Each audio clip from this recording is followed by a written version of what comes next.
तर आज आहे होळी आणि होळीच्या निमित्ताने आम्ही बनवत होतो पुरणपोळी. दीपकसुद्धा मला हेल्प करत होता. इथे मी कॅमेरा ऑन केला म्हणून तो चिडवत होता मला. पण एनिवेज तो कामावरून आल्यावरती आम्ही दोघांनी स्वयंपाक करायचं ठरवलं. सो छोटी-मोठी जेवढी पण मदत आहे, जसं मसाला वाटून देणं, पुरण वाटून देणं, साईडला मी पण तिथे साफसफाई करून घेत होती. कारण जेव्हा पुरणपोळीचा स्वयंपाक बनवतो त्यावेळेस भांडी खूप जास्त पडतात आणि काम खूप असतं. त्याच्यामुळे एकाने केलं तर खूप वेळ लागतो. त्यामुळे दीपकसुद्धा मला हेल्प करत होता. इथे भजीची तयारी त्यांनी करून घेतली होती. सो ही जी भजी आहे ती आमची शेजारची काकू ज्या आहेत, चोरगे काकी, त्या बनवायच्या आणि आम्हाला खूप आवडायची. तेव्हापासून मी पोळी केली की हीच भजीची रेसिपी करते. तिथे त्या साईडला मी पोळ्या बनवत होती आणि दीपक एका साईडला भजी बनवत होते, पापड बनवत होते. कारण 8:30 वाजता होळीला अग्नी लागणार होती आणि त्याच्या अगोदर मला सगळा स्वयंपाक करून पूजा करायची होती.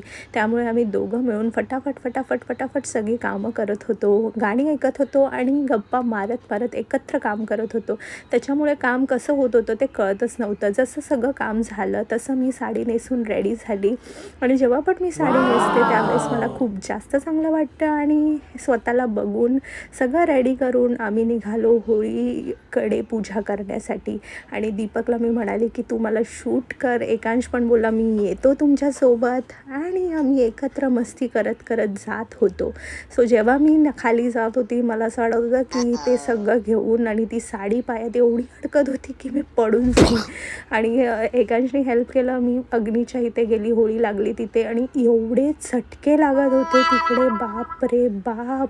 म्हणजे मला असं वाटत होतं की आता माझं पूर्ण बॉडी लाल होऊन जाईल. कसं तरी मी तिथे दिवा लावण्याचा प्रयत्न केला पण मला सहनच नाही झालं.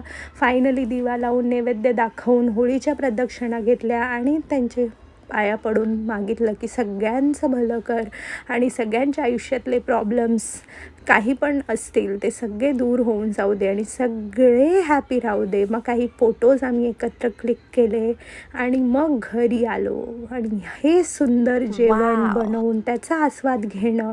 आणि दीपक जो एक नंबरचा नास्तिक माणूस आहे तो एवढा आस्तिक घेऊन पाया पडून आणि वदनी कवळ घेता असं म्हणून त्यांनी जेवणाची सुरुवात केली. तर माझ्यासाठी खूप मोठं सरप्राईज होतं की काय करू मी ह्या माणसाचं.